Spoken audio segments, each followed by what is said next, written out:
Hi, good morning. It's Dawn here at Stickleton, and yeah, I'm sitting in the polytunnel. A bit of a breeze outside, so although it's lovely and warm in here, it's lovely and warm outside.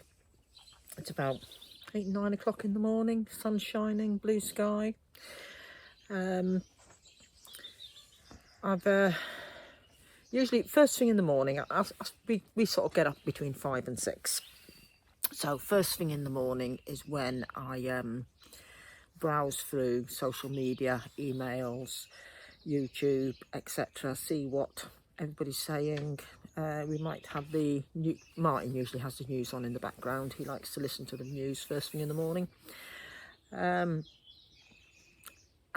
what I've noticed the past few days is people saying there's food shortages coming. There's a food crisis coming. What's happened? Well, sorry, but wake up.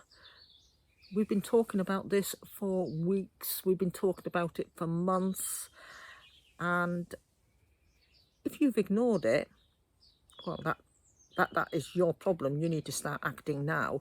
Although I am going to say I think you're a little bit behind.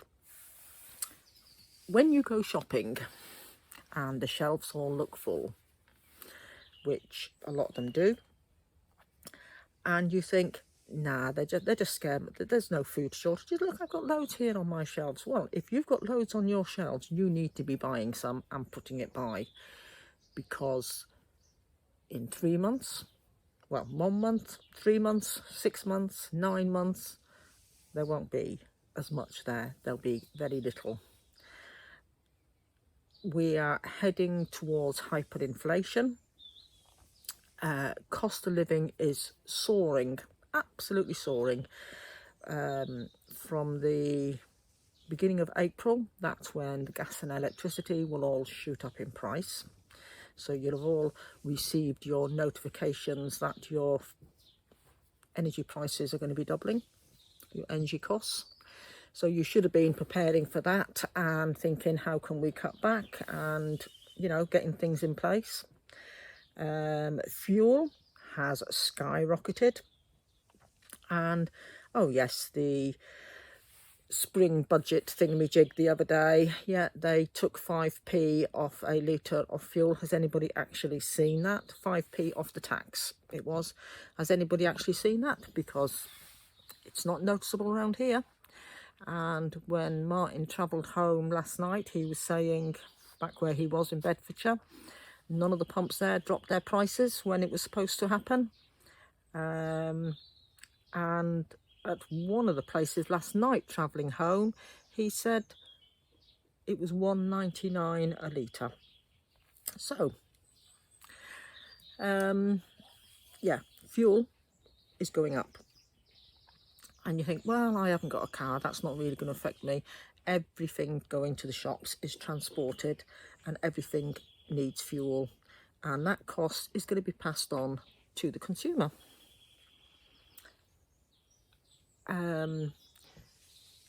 It's going to be passed on to the farmers. Fertiliser this time last year was between £300 and £360 a tonne. This year it's like 1,200 a tonne. Fertiliser is needed for the crops to grow, it's needed for the vegetables to grow, it's needed to grow food for livestock. Farmers can't afford it.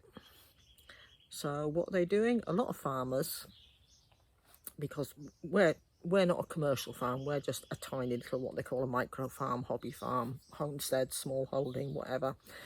But we still hear a lot of what's going on in the farming community. And a lot of farmers are saying they're not going to cut hay this year because it's just not worth the cost. Red diesel is going. They will have to claim back the excise duty a year later. I think that's going from April, so April next year. So this year all the farmers have to make do, put their hands in their pockets, pay the bills, and then April next year claim back the excess. And however long that takes then for them to get it, they still have to upfront all that money. all of these costs will be passed on to the end consumer. But the problem we have is the end consumer, which is you, all that food on your shelf, on the shelves in the shops, has come from farming in one form or another. It doesn't get there, you know, that they're not in the back of Tesco's, you know, making tins of beans. So everything is going to go up in price. And the problem we have created this problem because we have come to expect cheap food. We've been living luxury lifestyles for the past few years. Food has been cheap. The farming industry has been left to go on its knees. Milk, for example, you know, a 4-pinter of milk, 99p. It costs a farmer more than that to produce that milk. So farmers have been subsidising your food for years so that you could spend your extra money on designer clothes, fancy holidays, flash cars, the latest electronic goods, you know, those Jimmy Choo shoes that you've got, or, you know, all that type of thing. You've lived that lifestyle. You've not been prepared to pay what farmers deserve. You've depended on cheap imported food, and now we're all going to pay the price for that. And you know, those designer bags, designer shoes, designer shirts, those fancy holidays are not going to put food on the table. And your children have become fussy eaters. You allow them to pick and choose what they want to eat. You allow them to choose takeaways. You know, you're having several takeaways a week. I was speaking to somebody the other day, actually, and they said their neighbour has takeaways every other day delivered. They don't even go and fetch them. They have them delivered. And, you know, their rubbish bags are just full of takeaway containers and boxes and everything else. And that's all they sort of seem to live on. And you sort of think, how can people afford to live like that? You can't carry, this cannot carry on. I've read the other day about food banks. People in food banks are turning down potatoes and other root vegetables because it uses too much fuel to cook them. And they haven't been educated in other ways of how to cook. There's a lot of the people who have been attending food banks, they just want things in tins they can open, heat up and eat. They're not into the raw ingredients and cooking basics. So some of the food banks are showing people how to cook. There are groups of people out there showing people how to cook, how to prepare your food. All of this should have been taught. It would have been taught by your grandparents to your parents. You should have carried it on. Your parents should have carried it on. Society has failed. And there's nobody to blame but society. You know, you can all sit there and say, oh, but they should be teaching that in schools. Well, when they were doing away with it in schools, were you all there campaigning, you know, and thinking, no, I want to learn how to cook and I want my children to learn how to cook. Did you make an effort to teach them yourself? Is there a reason why you can't teach them? Why should it be up to the school? Why should it be up to the government? You have to take responsibility for your children and their education. It's not the school's responsibility. It's not the government's responsibility. It is you as a parent, your responsibility. If your children don't, and if you don't know how to catch a fish, gut a rabbit, skin a rabbit, cook it, prepare it, then shame on you. You better start learning. There is plenty of information out there. So you could quite easily start teaching yourself, start learning these skills. You know, learn how to make bread, learn how to cook a casserole, learn how to do hay box cooking to save fuel. Don't think the government is going to be there to help you out. When they start rationing, I hope they don't, but if they do,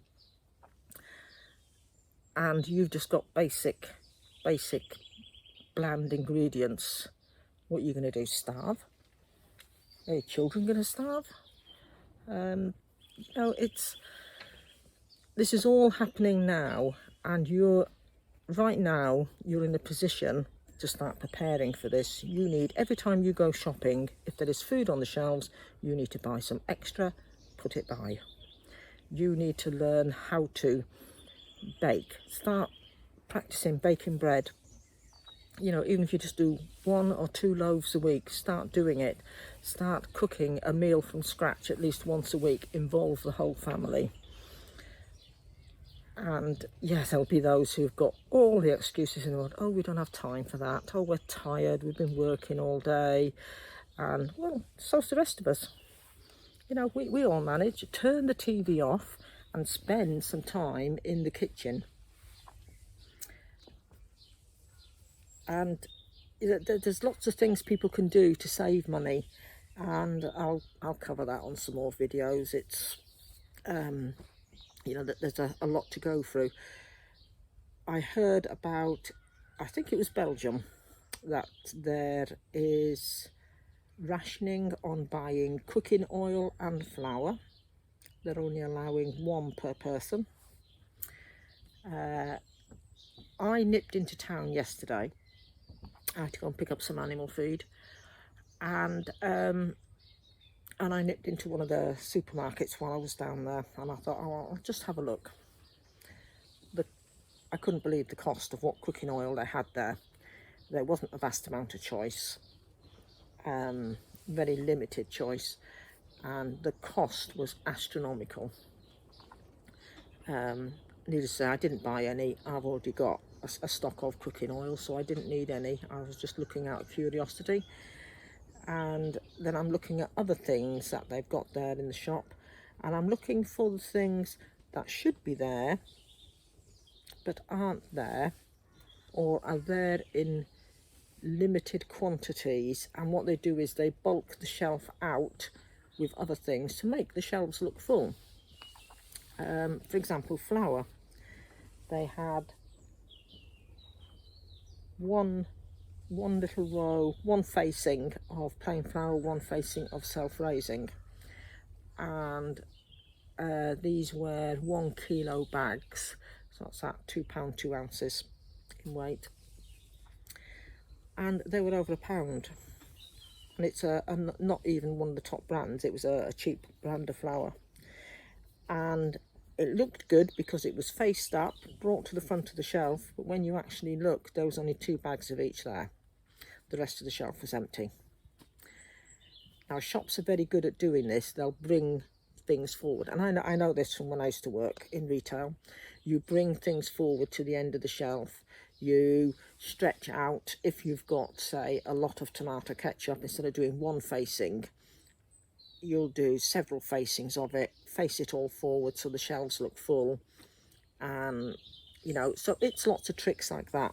So you need to be looking at, you know, what is actually there on the shelf and how much of it is there.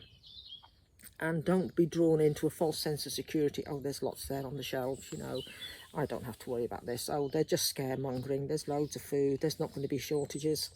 I hope there isn't shortages. I hope we don't get onto the stage of rationing. And I hope all of this just calms itself down and sorts itself out. But it's not. Prices are not going to come down. If they do, it's not going to happen overnight. You might be looking at next year, year after. They've even, it's not just us. It's not just us homesteaders, smallholders, preppers, or anybody like that saying it. Even on the news, they are saying there is food shortages. Biden, over in America, he announced the other day there is a food shortage. There's going to be a food crisis. Start preparing for it. In China and Germany, people are told by their country leaders, you need at least X amount of weeks or months more of food put away. Start preparing for it. Food shortages are coming. On the news the other morning, they said in the UK, food shortages are coming, the cost of living is rising. All of that is a perfect storm for hyperinflation. If you don't know what hyperinflation is, Google it. You know, get the information, you do the research, and when they were saying the food shortages were coming, and they were saying it's like it's going to be like it was 66 years ago, and you know, and I sort of think, I'm prepared. I know we're going to be okay here. Are you going to be okay?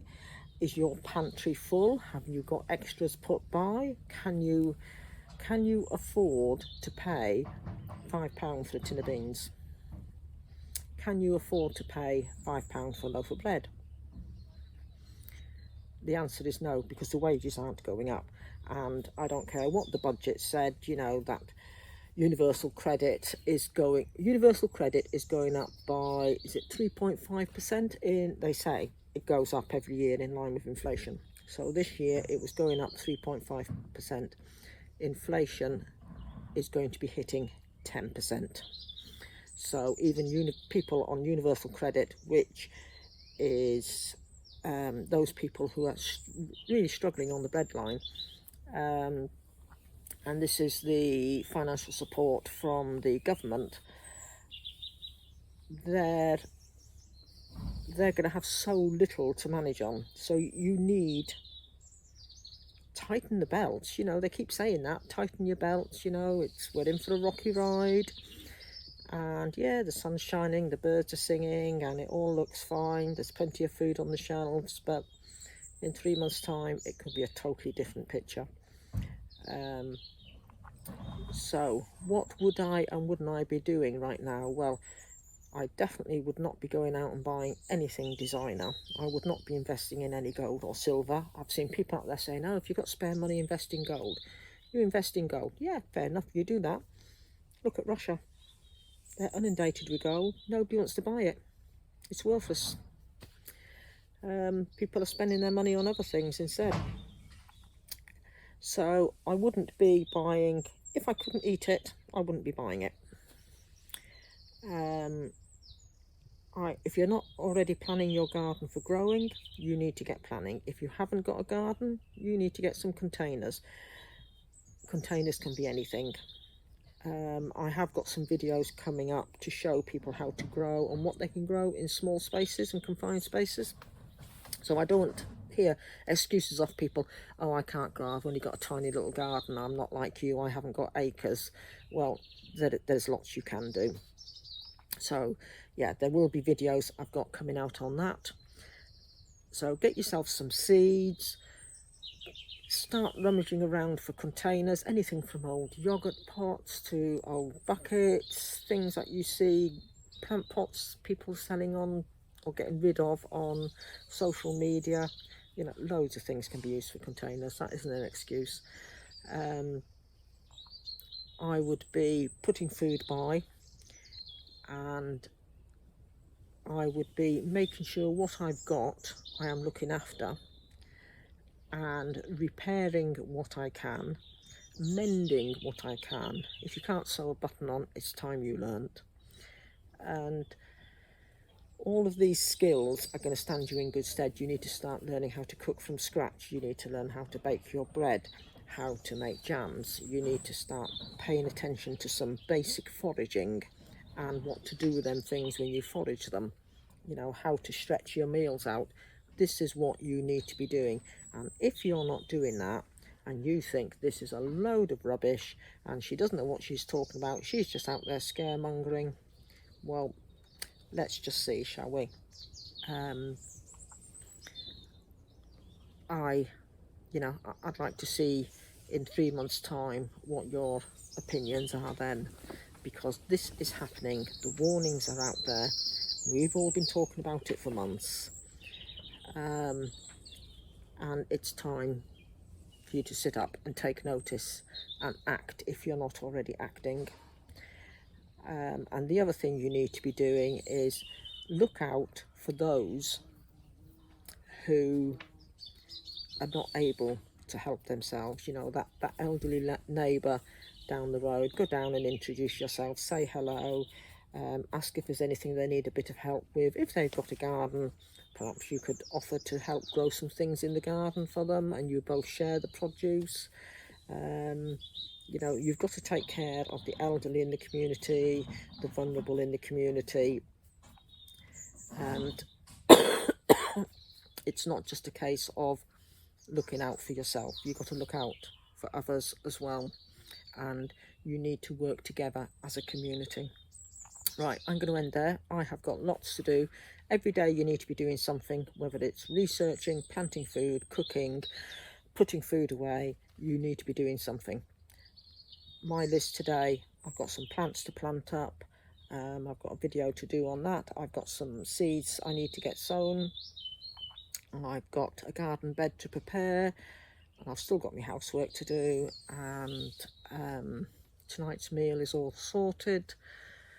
And yeah, so I'll catch up with you again soon on another video.